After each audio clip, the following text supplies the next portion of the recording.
What's up, guys? Before we get going, I just wanted to let you know that Marisa, our guest today, has dropped a new promo just for you guys, just for y'all listening to the pod. You can get 25% off your Raw Bites order right now.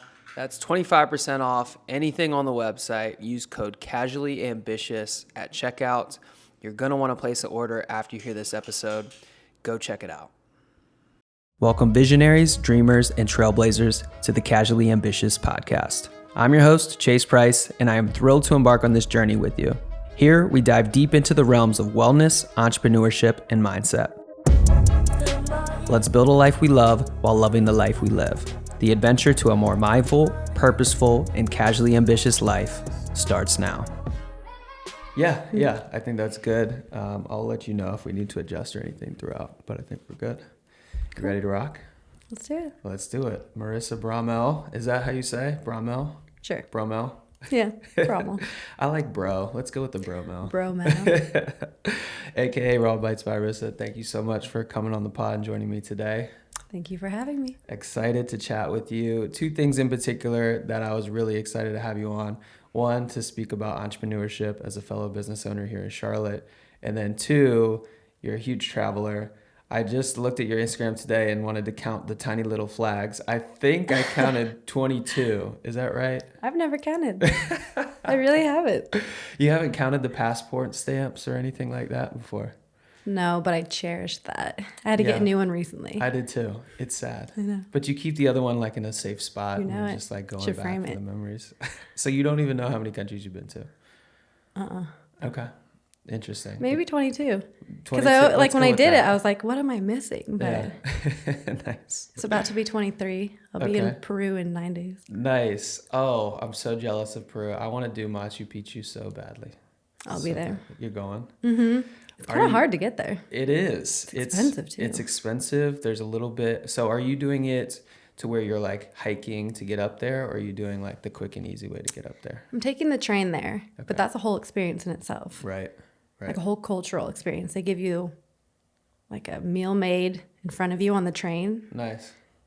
Of course, the pisco sours, the national drink. But then they do like cultural dances and shows on the train. Nice. And then when we're there, we're going to hike. Nice. Up to Huayana Peak.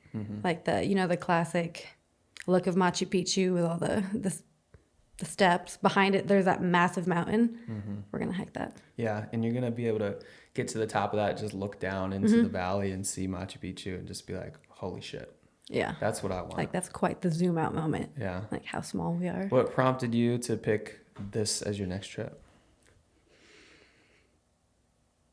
So I've been in like the Latin scene this past year. I'm a salsa dancer. I have seen your salsa dancing videos. Love that.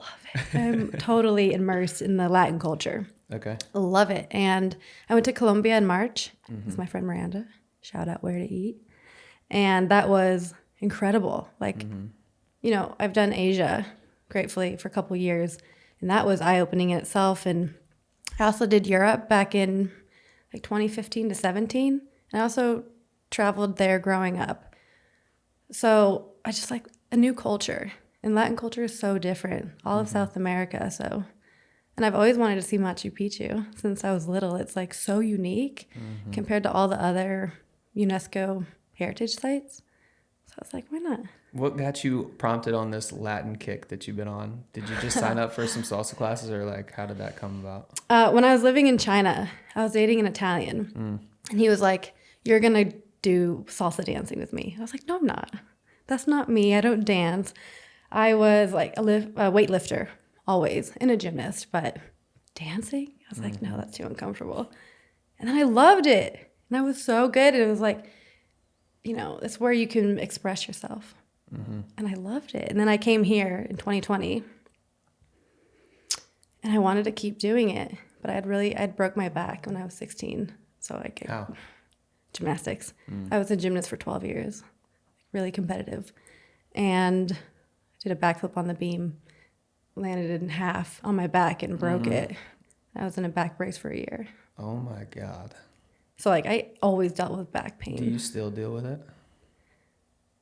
No. No. But it was only in the past like 2 years when I found a chiropractor here who was a holistic chiropractor. not just adjust you and go, change the game, like get your nervous system in line. Everything else falls in place. Your energy, your mood, that changed the game for me. But thankfully. And then shout out to Precision Chiropractic. That's who I go to down in Matthews. Nice. I recommend him to everyone, but I found Room Bao Latin Dance here. It was like the most highly rated on, word of mouth and Google. And it was amazing. It's not just the dance, like they're a full community. And it's so beautiful. Like community is really what makes something special, right? Not the thing itself. So that's how I thought I would just pick it up as lessons here like I did in China, but you really just get immersed in the people and the energy there. And that's the thing in everything I do in life, that's the thing that makes something special or meaningful is the people.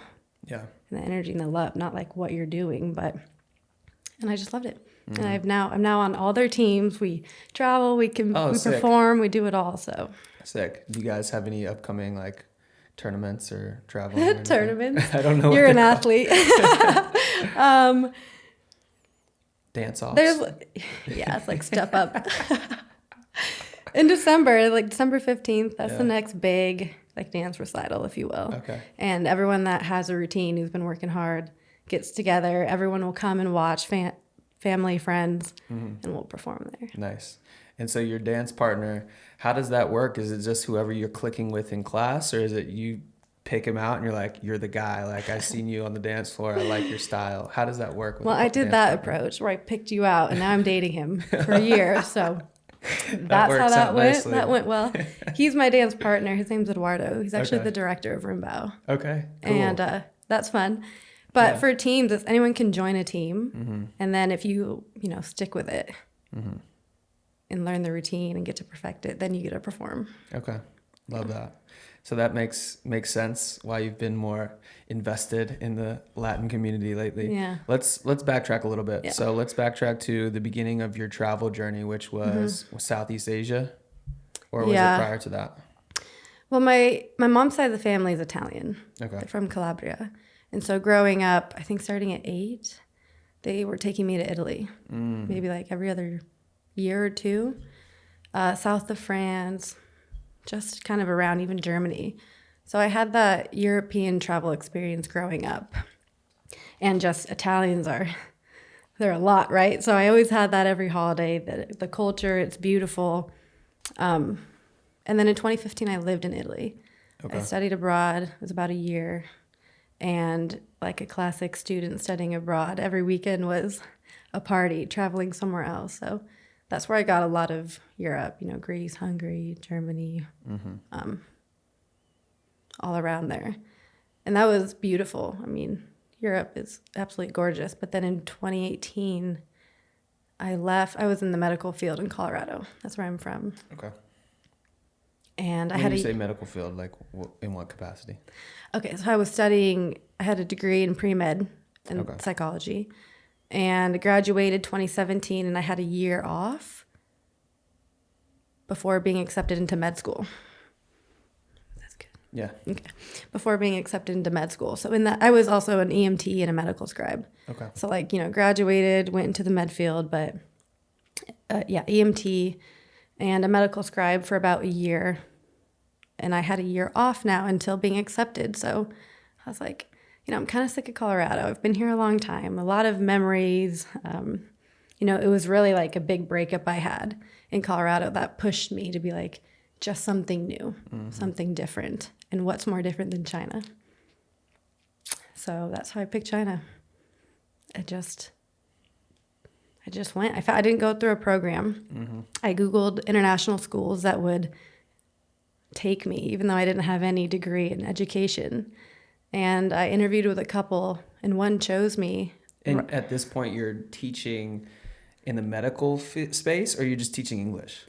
In China, just English. Okay. I didn't have anything in teaching. Okay. But as long as you have an American passport and you speak fluent English, they'll take you. They took me. They just need warm bodies to teach English over there. Yeah, especially the kindergartners. Yeah.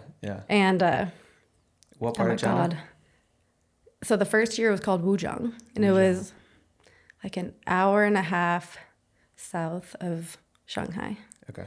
And then I moved like 30 minutes more north my second year in a huge city called Suzhou. Okay. And that's like still my little home today. I love it. But yeah, that changed everything for me. Yeah. Everything. So you just kind of bought the one-way ticket because you wanted something different. You needed a change in your life. Yeah. I can Just everything. I can resonate with that. I did a very similar thing after I graduated college. So I majored in entrepreneurship. Okay. Knew I wanted to start something. Didn't know what I wanted to start. Just started trying some things. Started to do a t-shirt company. Didn't work. Started to do web design. That actually started to gain some traction. So I was like, okay, web design. These websites need photos. So I started taking pictures. These websites they need landing page videos. So I bought a GoPro and started doing that stuff. And that's when I realized I had a knack for the video side of it and I actually liked it. So I was like, okay, I got two options. I can stay locally and shoot for like coffee shops and shoot for, your neighborhood little mom and pop shops for free just to build my portfolio or next to nothing. Or I can, while I'm not tied down, like take this huge leap of faith and buy a one-way ticket and just go travel. And at this time I was fortunate because there's platforms like, you're probably familiar with like Upwork.com or Fiverr or whatever. Love Fiverr. Yeah, which you can hire freelancers for really good prices on.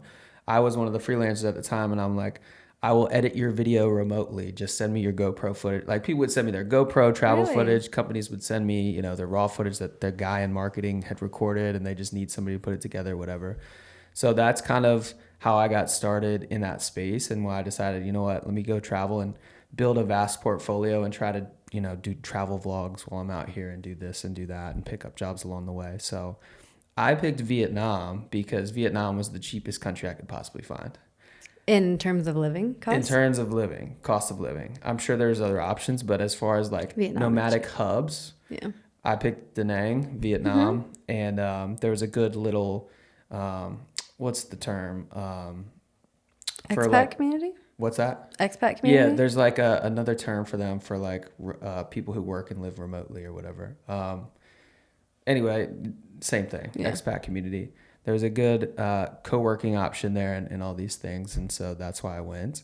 I thought that there was going to be a little bit more, or I guess a little bit less of a language barrier. I just kind of assumed like, that stupid American thing of like, people know English. It's going to be fine. Oh my gosh. you know? And then you get thrown in and I'm in the middle of the city and nobody knows English. It's a lot of pointing and body language communication or whatever. Did you have a similar experience when you were in China of like very minimal English communication? Yeah. So right, like the summer before I actually went to Vietnam, to Ho Chi Minh and Bangkok, Thailand. And that was like first Asia. It was just 2 weeks. It was brief. And I was like, oh, wow, like not a lot of English. But I was like, I can do it because I had a lot of experience, gratefully. I had that confidence I could do it. But man, China, like, especially the first place I went, Wuzhong, no English, none. Yeah. It wasn't a city. But the reason the school paid me so much is because it wasn't a city and they really needed English there. And that was shocking. That was a culture shock. I had a the only panic attack I've ever had. Full on panic attack that first night I was there. I was about to say, it's like your first night, probably you get dropped off. You can't communicate with anybody. Right from the airport, this woman took me down to like this grocery store to get stuff. And I still remember it like so vividly. No sign, not one word of English, not one. I didn't know. And it was Chinese characters. And I don't know, like Chinese doesn't translate to English like every other language does. Not at all. And yeah, I just went back up to my room and sobbed. Had a good cry. Sobbed. I was like, what am I doing? Yeah. And then I woke up the next day and then here I am. Like it went by in a flash. You just get used to it. You truly language, like I think only 15% of language comprehension is the words. The rest of it is body language, tone. Yeah. It's just shocking how much you can communicate without words. It's true. Yeah. And then you get there and ideally beforehand you have a little base knowledge for the simple things like thank you, please, thank you, like little stuff like that. Did you even have that or no? No.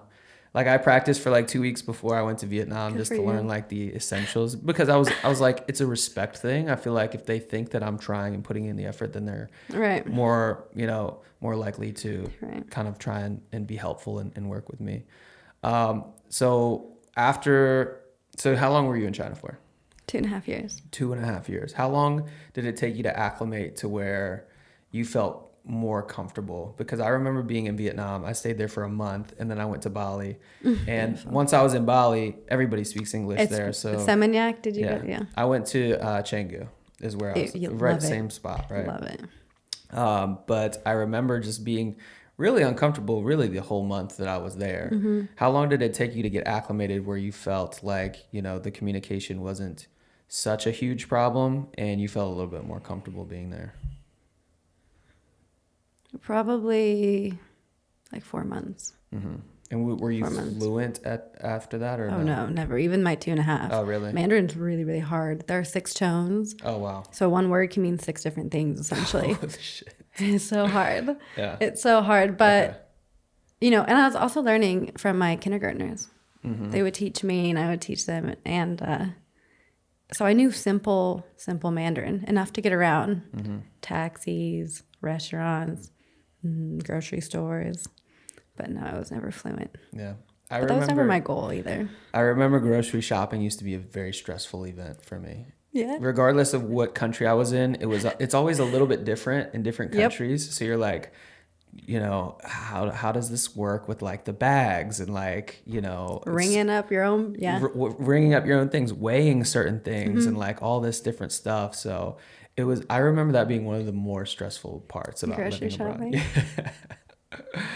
Yeah. Doesn't it just give you such an appreciation for how easy it is here? Yeah, it truly does. It truly does. And the other thing that I really wanted to ask you about was like, so when I decided to do this, and I still am, but I'm extremely, especially before, extremely introverted individual. Like there's a time and a place for me. So I have to put the extrovert hat on. I can in these social settings. But straight up, I'm introverted. I need to stay at home. I need to recharge the batteries. I need to have some me time, right? Being in these environments where you don't know anybody or you can't even speak the language, totally out of your comfort zone, totally took me out of my extrovert roots and made me kind of have to say, okay, go out and make friends, go to these co-working events, go to these freaking random bars at these places, just interact, meet people and learn more about the culture.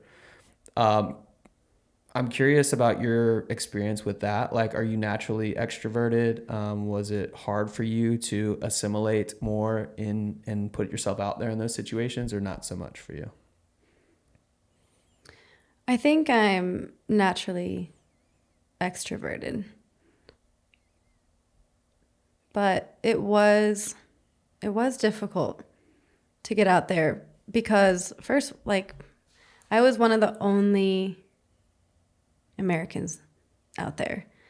And so I already didn't feel like I fit in because I was so different from them, even just, externally different.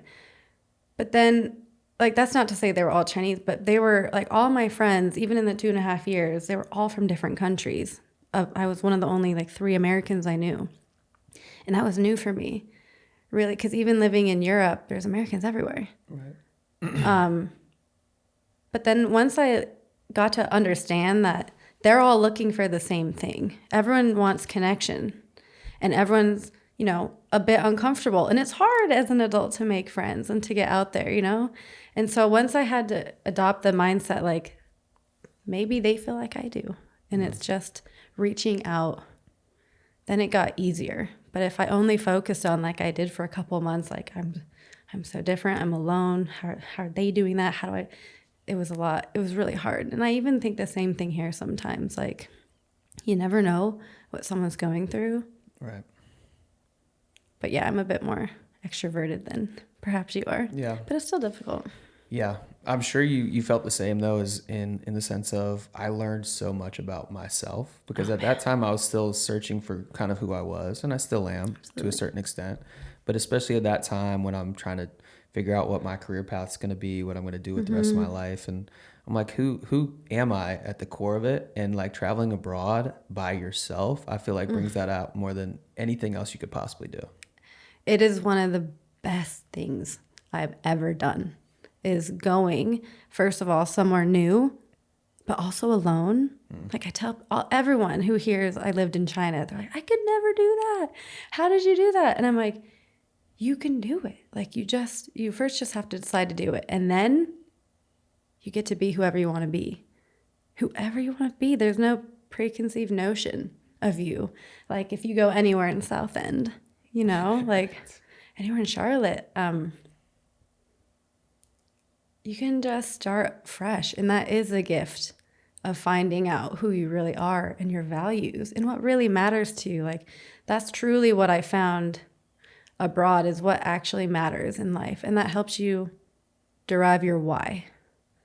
Not just your why for your career, but a why in anything, your relationship, why, like, what are you in it for? Your friendships, why do you have these friendships? Like people just don't want friends. There's a reason, something you get from it. And it's always a feeling, everything in life is a feeling that you get.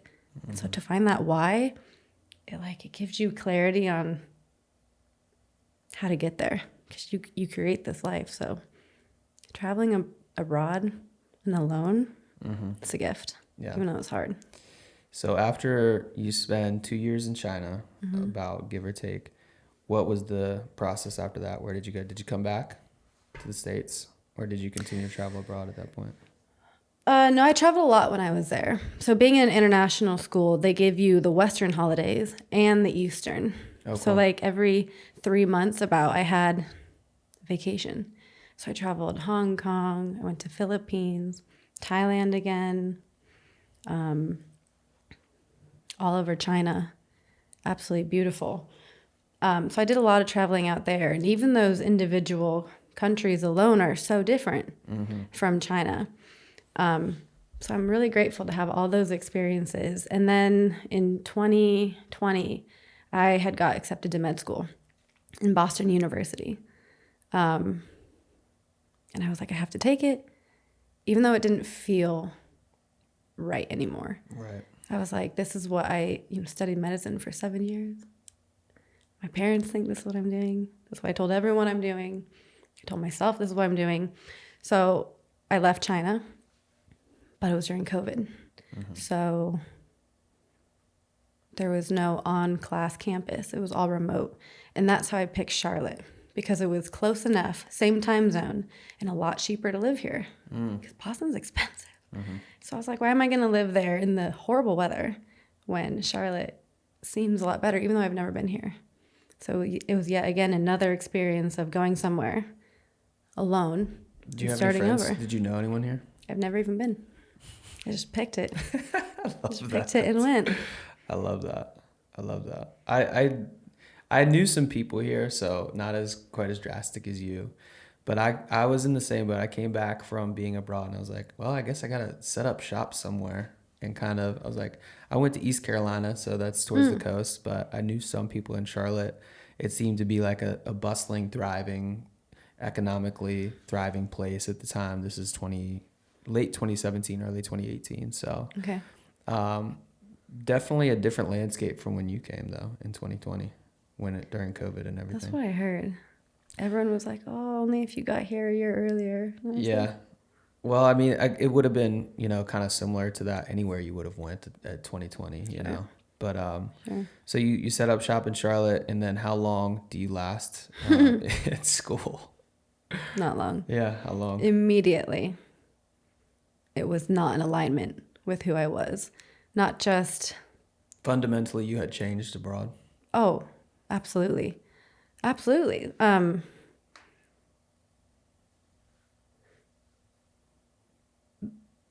It was only the first semester in med school, but off the bat, it was very heavy pharmaceuticals.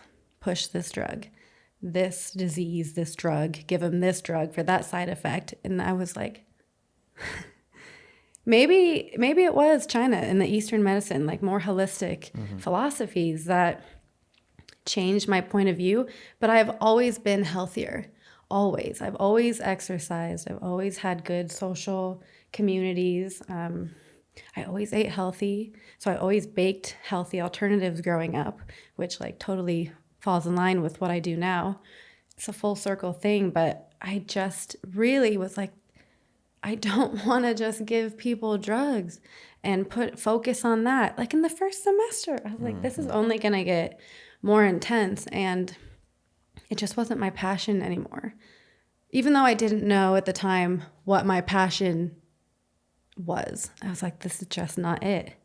And yeah, I only lasted a semester and I dropped out. And my mom was like, oh my God, what are you going to do? And my dad was like, great. If it doesn't serve you, don't do it. That's awesome. That's powerful support from your parent, or at least one Yeah, parent. I'm very blessed. Both of them. My mom came around eventually. Yeah. Yeah.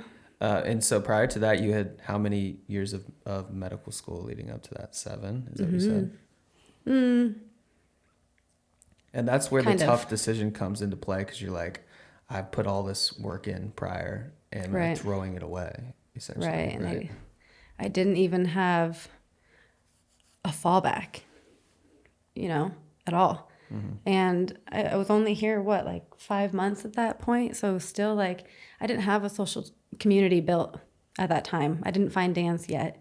I was just at home studying 10, 12 hours a day. So I didn't know, I didn't even have any friends really. I had one, but it was tough. But I knew I couldn't do it. Not only because it was another 7 years and $500,000, but I was like, even if I made it to the end, I wouldn't be happy. Yeah. So around this time, you drop out of med school. Tell me about this process of, finding what became or what is to become Raw Bites. Are you experimenting? Are you trying different things? Or do you get another part-time job at this time? Like, what does that look like? Okay. So back up a bit. In China, I had visited Bali. Ubud. Did you make it up there? Mm-hmm. Oh, yeah. Beautiful. I went to a yoga retreat in Ubud. Which one? Yoga Barn? I went to Yoga Barn for one night and did like this. I've actually never talked about this in public before. Let's hear it. But it was one of these, I got to really go back into my memory now because I haven't thought about this in a long time. If you were there, you had to dance. You had to take part. And if you weren't going to take part, you weren't supposed to be there. It's not like you can just stand on the side of the corner of the room. It's like, if you're there, you have to participate. And it was like this free flow dance type event. And again, I'm an introvert, so this is totally out of my comfort zone. Love it. But I remember just leaning into it and participating and doing it and letting just kind of being a free, I'm not a good dancer, but just kind of going with the music and letting my body take over, whatever. And just feeling so incredibly free because nobody's judging anybody. You're just in this totally free-flowing, open-minded environment where everybody's accepting, loving. You feel the love in these places. And that's what people travel across the world to go to these things for, to feel that feeling, And I was fortunate enough, I was just filming with a yoga retreat there, but I got to participate in that. And I just remember that feeling and be like, holy shit, that's why these people come across the world for this. It's powerful. It's like surrendering everything you're fearing and just being. And I'm so glad you had that experience. Yeah. I'm glad you brought that back up for me. I literally have not thought about that in years, but that was in Ubud. Yeah. Yeah. All the magic happens out there. Well, it was in Ubud I found a dessert cafe, but it was a raw dessert cafe because raw nutrition's big out there. Actually, at Yoga Barn, their entire restaurant was raw. And I didn't know what raw nutrition was. In the States, we have the no-bake protein balls, at Whole Foods or Sprouts, but they're really dry and chalky. And that was my experience with raw or no-bake desserts. So when I got there and I found this place, I was like, it can't be good. But it was extraordinary, beautifully done and healthier, tasted delicious. And I was obsessed because I had grown up taking my mom's brownies and I would make my own in a healthier way. I have a horrible sweet tooth or a magnificent sweet tooth. I love it. And so I'd always bake healthier. So I found this and I was like, wow, that's unique. That's really cool. And that's in line with what I value. So fast forward into China after Bali, I'm making my own version of these raw desserts for my friends. And then when I came here, I did the same thing. When I was stressed out in medical school, I'd be making my own raw desserts. But I lived alone, and I made so many that I would give them away. I went to F45 in Midtown. I'd give them away to people there. And they loved them. They're like, this is great. We want more. What else can you do? We have a party. Can you make it for that? And it just people wanted more of these healthier dessert alternatives. And I loved making them. So the same week that I got fed up with med school is the same exact week where I was like, you know what? Why don't I go all in? Why don't I just bet on myself? Why can't this be something that is a career? It serves me internally because it's creative. I love doing it. And it serves other people because it's healthy and it makes them feel good. And it's a win-win. So I went all in on myself. But I had the support of the guy I was with that time. He was extremely supportive of me in ways that I'll forever be grateful for. But he really encouraged me, and he was like, he's a businessman. So he's like, this is what you got to do. LLC, blah, blah, blah, blah, blah. Instagram. So that's kind of how that naturally happened, where I was like, med school's not it. What am I going to do? And so I didn't get a second job because I had that support from him, and he really believed in me. And I created that Instagram the second after I submitted my withdrawal from the semester, created the Instagram, and it just took off. Never looked back. I love that you just kind of used the momentum of quitting and put everything into something else immediately after. What's funny? I have not thought of this. Right before I decided to quit, I was so pent up with this negative energy and confusion and frustration that I went on a run. A long run, fast. And I was just like, I don't know what I'm doing or what is happening, why I feel this way. And I just ran until I knew what to do, until my intuition was clear to me and it was running. And I haven't thought about that until right now. But it was that run where I finally was like, okay, I can't do it anymore. Yeah. There is some crazy powerful shit that happens when you exert force. And ideally you get a nice little runner's high, but there's this clarity that kind of comes with it. Absolutely. That I've experienced. And it's crazy because it usually doesn't come when you need it on demand like that, right? But that's pretty badass too. So you go on this run, you kind of come away with a sense of clarity and you're like, I know what I need to do. Yeah. I didn't know how I was going to just quit and what I was going to do, but I was like, you know what? All I know is why. And the how and the what will come later. I just knew why I needed to quit. It wasn't in alignment. And so I did. Amazing. Yeah. Amazing. Yeah. So you're taking all this momentum, you're putting it into starting the business. Talk to me about early days at Raw Bites. You're making everything from your home in your kitchen, right? In Uptown. In Uptown. Mm-hmm. So you're in a condo or an apartment or something? In an apartment. Tiny ass kitchen. Tiny. It's just slinging these Raw Bites around. What does that look like? I'm sure there was the moments that were a lot harder early on when you're trying to support yourself. You're starting a new business. You don't know, sometimes, I just remember for me, I didn't know where my next paycheck was going to come from. Mm-hmm. I'm starting this video business, but I don't have consistent income at this point. What does that look like for you early on? It was interesting. I didn't know anything about business. Honestly, chase nothing. I didn't know anything. And I was just like, we're just gonna, the guy I was with, we were together. So I had that support from him. So I'm very, very, very, very grateful and blessed. I didn't have to worry about how I was going to pay rent at that time. Extremely blessed for that. So I could pour all my heart and energy into just building this without the fear of, is it going to support me at that time? Mm-hmm. And that was a massive blessing because it just allowed me to pour into it only love. And I think, it showed to other people and it grew really fast. I think one, because in Charlotte, there's not it's kind of, we're in the South, so there's not a lot of healthy emphasis anyway on foods. And there's a big gluten-free community here. You know, that is growing, I think, nationwide anyway, but that's large here. And there's not a lot of vegan desserts here.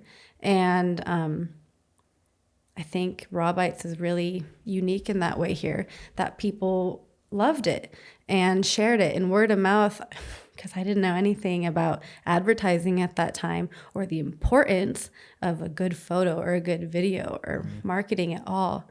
I don't have any experience in that either, or I didn't at that time. And so what I did have was a really good camera and 4 years of classes of photography. So I knew how to take a good photo, and that paid off for me, because that was another like creative outlet for me as well. Just taking photos, like it's art. And so I love to do that with my own product. And I kind of just rolled with it there. And then it was honestly Miranda. I just reached out to her one day, and early, like 2 months into Raw Bites, and I was like, I see your page and you like healthy things and dessert. So you want to try mine? And she posted, and the next morning I woke up to like 3 times the followers, like 30 orders, and it just took off from there. Shout out Miranda. Shout out Miranda. Friend of the pod. Yeah. Great girl. She's amazing. She's amazing. She's incredible.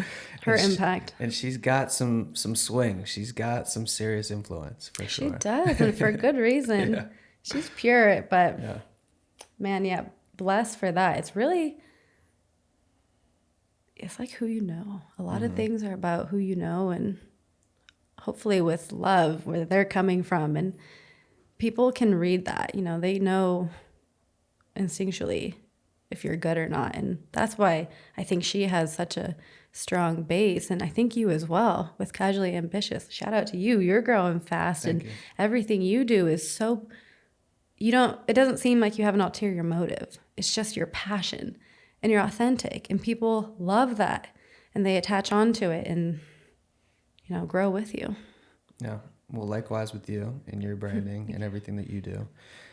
So we're getting, beyond the early days. At this point, I believe you have like a commissary kitchen, or how does it work now? Yeah, I got to a point in my apartment where I couldn't manage Probably by myself. pretty quick, right? Pretty quick. Yeah. And I remember I hired someone. It was the first employee ever. And I was like, yeah, we're going to work in my apartment. And she was like, what? And I was like, I don't know, but we're going to work in my apartment. Like, this is what I got. And her name was Flo. She's a blessing. She started it all for me. And then quickly we moved into a kitchen in South End. Mm-hmm. Outgrew that. And now I'm in a large kitchen just off of Independence. But yeah, like it grows fast, and I needed staff of 4, and it's just crazy. Like I still feel like such a novice. Like I'm still like learning every single day the algorithm and sales tax and all these things, but it's crazy looking back. I just had my 3-year Raw Bite anniversary, and I just looked at the first, not at all. Just looked at the first photos I took, and I was like, I thought they were good. Yeah. Cringe. I mean, you experienced that. That's not even your forte is media. Imagine for us, we look back from 2-3 years ago. I'm like, oh my God, we did that for a client. Like, I mean, and that's just natural progression. You want that to happen because you're getting better and better and better. But being an entrepreneur, man, like it's just a humbling experience almost on a daily basis, because you're constantly learning, you're constantly realizing, okay, there's some serious levels to this shit. Yeah. I'm like down here and there's so many other people, but that's the thing you can't get too caught up with, is like where everybody else is at, because you're on your own journey. Right. So true. Comparison is the thief of joy. Thief of joy. 100%. It's so true. And especially as an entrepreneur, a budding entrepreneur, because you're like, why am I not there yet? Why am I not there yet? But you're on your own journey, and you have things you still have to learn before you get there. And that's what I'm starting to realize. And one thing I asked myself that I actually learned from T, who is our project coordinator with Redefine You, she taught me this, is just to ask, like, when you're dealing with difficult times or hard times, like, what's the lesson? Like, what am I missing here? You know, when you're going through it and shit is hitting the fan and it's just like one thing after another, it's just like take a step back and then ask yourself, what's the lesson? Like, what am I missing? What do I need to pick up and take into my next chapter? Because if you do that and you give it a little bit of time, there's typically always something that you can pull from. There's you know, always. I was just talking about this yesterday to my boyfriend. I'm like, there's not really a bad or a wrong, because it truly is all a lesson. So why don't you just bet on yourself? You know, trust what you think is right and go for it. Because if it doesn't end up the way you wanted it to, you're going to learn something about what you did or about yourself that is going to provide you a tool to get to where you want to be. And it applies in everywhere in life, like everywhere in life. And that's a gift. If you have that awareness that you can learn from everything that happens, and you can, you know, choose to have that perspective that I'm always going to fail forward. I'm always going to grow. It serves you exponentially. yeah, I love that phrase, fail forward. It's so good. It's good. It's good. So for those of who aren't familiar with Raw Bites, get a little bit more granular with the product and like, you know, they're vegan ingredients, they're raw ingredients going into it. So what is in a traditional treat that is packed with, you know, some of these negative items that is not in a Raw Bite? Right. So, yeah, so it's no bake. That's like what I tell people who don't know what raw nutrition is. Nothing's baked, so we don't use ovens. And we don't heat anything above 118, which is the temperature that denatures proteins. Did not know that. Okay. So by doing that, your body can more readily digest what you're eating and use it as fuel, whatever you need it for. So that's what raw nutrition is. And so, yeah, we're vegan, everything, gluten-free and soy-free and refined sugar-free. So there's no cane sugar. What we use as a sweetener is medjool dates. Okay. Or we have a raw light agave that we import from Mexico, and it has a low glycemic index, so it doesn't spike your blood sugar. So you won't feel that high and that crash like you would with a normal dessert. We don't add any preservatives or emulsifiers, nothing like that. It's all natural ingredients. But we also add superfoods, a whole range of them. Lucuma, which is a plant, it has a caramel flavor. Ashwagandha, which is, you know, like a mellower, it will chill you out. Maca powder, which is a root, and it's good for like mood stabilization or hormone regulation. Mesquite powder, we use spirulina, high in iron, a whole range. There's so many superfoods out there, and I love adding them. I'm sure you do to your smoothies. I love adding them to the products because it's just more good that we can put into people that they wouldn't get other, you know, and all these superfoods also have vitamins and minerals in them, which a lot of Americans don't meet the RDI for in a normal diet because everything is highly processed. So that's how we differ from a normal dessert. Let me ask you, just for my own knowledge. Yeah. So there's sweetener alternatives such as stevia. I don't hear you mentioning anything about stevia. What is bad about stevia as an alternative sweetener to a traditional sugar or something like that, like a cane sugar?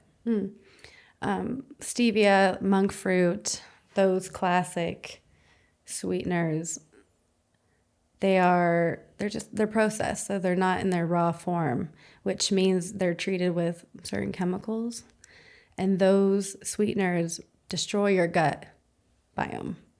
And so the good, you know, people may or may not know there's a lot of bacteria in your gut and in your mouth, but it's all really beneficial for your body.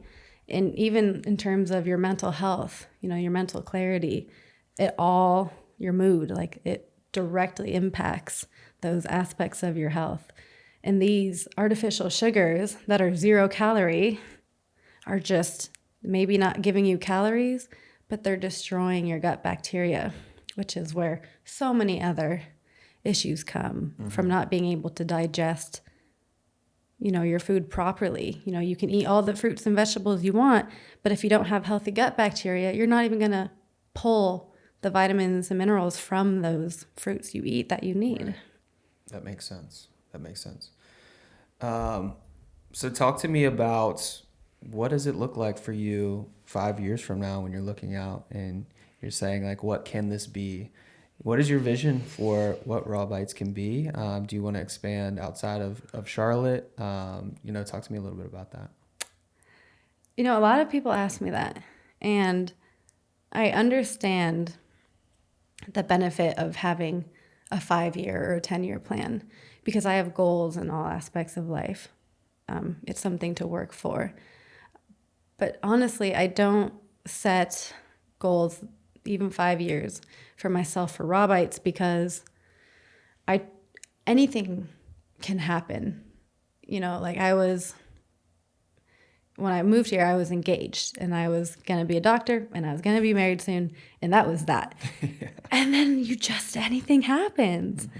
And so how I see it is like living day to day and being grateful for the things that you have now, because you're not even promised tomorrow.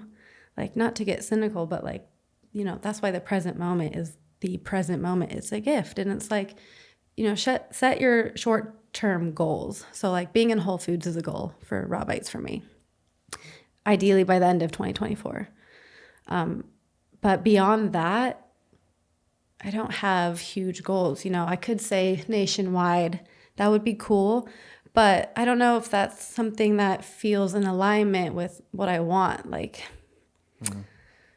I do love being a business owner. It brings me a lot of freedom, and I'm very grateful that I can, have a staff and impact them, impact customers, and create these products that aren't in the market. But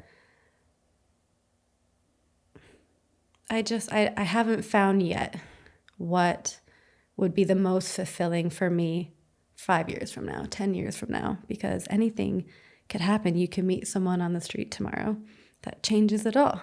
Maybe I'll move to Italy again and start something there. I don't have that long-term goal. I do know that I want Raw Bites to continue growing. I love the impact that it has, and I see it very intimately, and it's a beautiful thing that people can eat these desserts and feel so good, and then they give positive energy to everyone else around them. That's my why right now. I love that you didn't feel like pigeonholed to answer that. And everybody I feel like has their in a box answer right for this is what I want 5 years from now. But I love that you're open-minded to whatever's to come will come. Right. And let that journey kind of unravel in front of you. I could franchise. Yeah. I could sell it. I could get a storefront. Yeah. Who knows? I'm open to When you talk about one of your main goals is to get into Whole Foods, how long is the shelf life of the product? It's probably significantly less. Higher, actually. It's higher. Because it's raw. Really? So nothing's going to spoil. Really? They'll dry out. It's 2 weeks in the fridge or 2 months in the freezer. Wow. So they last a while. Yeah. So I've started the process for Whole Foods. Okay. But it's quite it's a big one to get in there, but we'll do it. We'll do it eventually. I'm sure you will. I have no doubt about it. So I can speak from experience. Your products are absolutely amazing. My favorite, I probably got to say, you have some of these Sammys that you call them. I don't know exactly which one I had, but it was probably the best dessert I've ever had. It was I know you have multiple Sammys, different flavors or whatever, but it was one of those. And just to experience it and describe it, you're eating something that's a treat, but it's I don't know. It's just something different about it, that it's not like a traditional dessert where you're I'm going to feel like shit in 20 minutes after I eat this and have this guilty feeling associated with it. It just doesn't come. One, because it's probably a mental thing, knowing you're eating something cleaner, and two, just what's in the product. It's not processed, and it's just naturally, something that your body agrees with.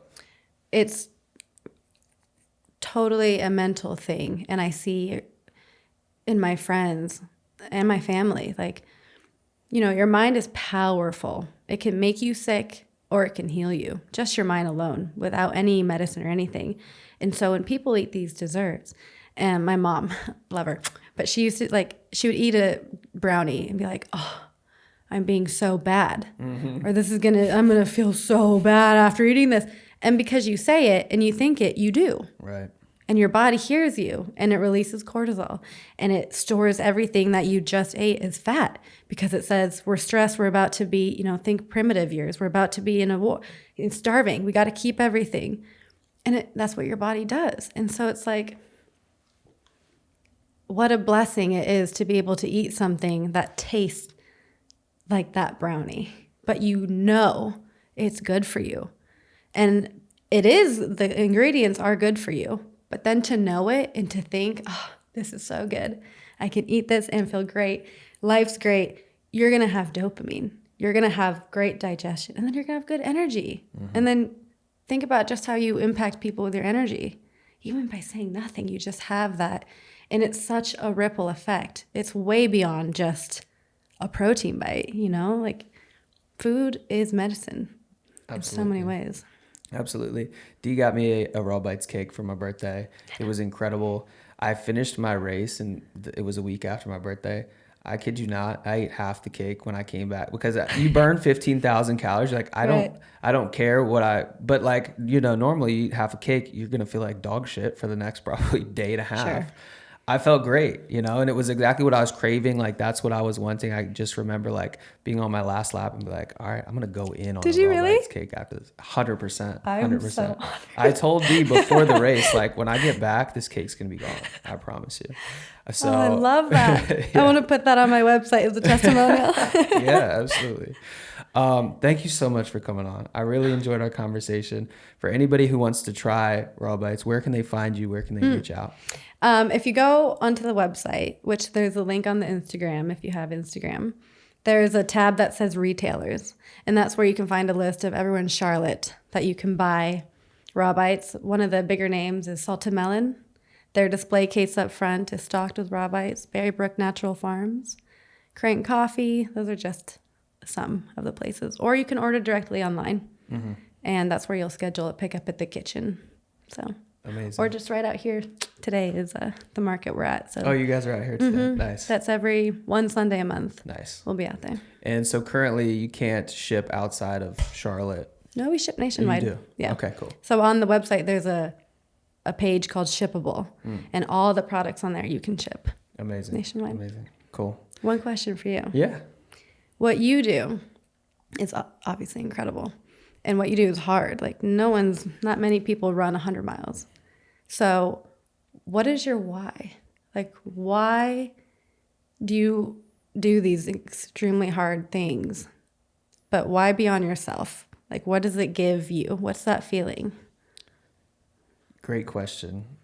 I think people get asked about their why a lot. And again, it's like you kind of have this canned answer for this. But I was actually thinking about this yesterday. It's like, truly, what do I get out of running 100 miles or pushing myself to these things? For me, it's a sense of like pursuing something that really, really scares me that I don't know if I can take on. But the fact that I don't know and then I overcome it and then I know for a fact that I do, it's almost like just challenging what you're capable of for yourself. It's the same thing as like buying a one-way ticket and then making it work in China, or, starting a business and making it work. I crave these big risk type things and then proving to myself on the back end that I can do them. And I can not only do them, but I can do anything that I set my mind to in turn, So that's, I think, why I'm attracted to ultra mile, 100-mile races, starting a business, buying a one-way ticket, very similar to you. It's like this, there's a huge risk involved and things could go really poorly, but I'm going to bet on myself every single time. When you overcome these, what's the feeling that it gives you that makes you want to continue? Because you just did another 100 mile. I think I've read you were looking at 200-mile race. Like, what is it? Like, what is it that gives you that purpose to continue doing it? Even if you can prove to yourself over and over, like, it must be for a greater reason. You have your impact on socials, but like, what is it? What's that feeling that you get where you're like, yeah, I did it? Like it's a feeling that must drive you. Sure. It's incredibly fulfilling to put your body through something like that. And to again, not know if you can, and then through trial and error, figure out that you can. And like at the end of these things, your body hurts in a way that you just can't really fathom. Running a marathon will get you like a small dose of it, but running 100 miles is just a different beast. And you run 100 miles and then you can't really walk the next 2-3 days. And people are like, well, why would you want to do that? Something about that pain and suffering, I don't know what the term is or how to describe it, but there's something that I love about that. And it's just the feeling of overcoming. I'm not sure. I'm not really doing a good job of describing it. That's all right. But I'm just curious. I like to consistently like just level up and see, what I can do. And another thing that I was thinking about yesterday when I was thinking about this is somebody asked me, what motivates you? And at the end of the day, what motivates me is like we have one crack at life. We have one shot at life. Life is finite. We all have, as you said earlier in the pod, like tomorrow could be our last day, And for me, if I know that to be the case, why would I not try and, do some great things and push myself to whatever I'm capable of in the time that I do have left? So that's another thing is just like sign up for the fucking race, buy the ticket, start the business, like do all you can in the short amount of time, fail forward because you're not going to be able to do all the things you set your mind to. Some things you're going to come up short, but you're going to learn from that and you're going to be able to take that into your next chapter, next endeavor. How do you think other people see what you do and get that? And like, how do you think it impacts other people? I've never really thought about it. I mean, obviously I know it does to some extent because people reach out, which is great. And I want to be able to contribute to other people's stories if it motivates them or however along the way. And I do really get filled up. My cup gets filled up from being able to help other people. But at the end of the day, like, if that's kind of a byproduct, because I'm going to do this one way or another. If there was social media or if there wasn't, I'd still do it just because it's my passion. It's what I enjoy and what really, really gets me going. So I will say it's fairly recent where I've started to post about all this. It's been about a year now that I've been posting about it. It's been about 3 months since I've actually got some traction on social and everything. So it's still fairly new and I'm still navigating that. But there is a lot of responsibility that comes with it that I certainly appreciate. And I'm starting to realize and figure out how to navigate because, you can't put everything you want to say always on social because people will just take it very literally or like take it the wrong way. So I'm starting to navigate that too. So that's another responsibility that comes with it, but one that I will take on and try to take on with grace and, just be respectful of because it's a big ask. Yeah, so. That's beautiful to know, to have that awareness that you do impact others and people look up to what you're doing. I mean, I sure do. A lot of people do. It's so cool what you're doing. So thank you. I know that you do it from a place of love, and I think everyone picks up on that. And there's not a lot of people that use what they're doing with such grace. So thank you. I respect what you do. Thank you for coming on the pod. Thank you for having me. Amazing conversation. That was lovely. Yeah, that's the pod, everybody. Thank you.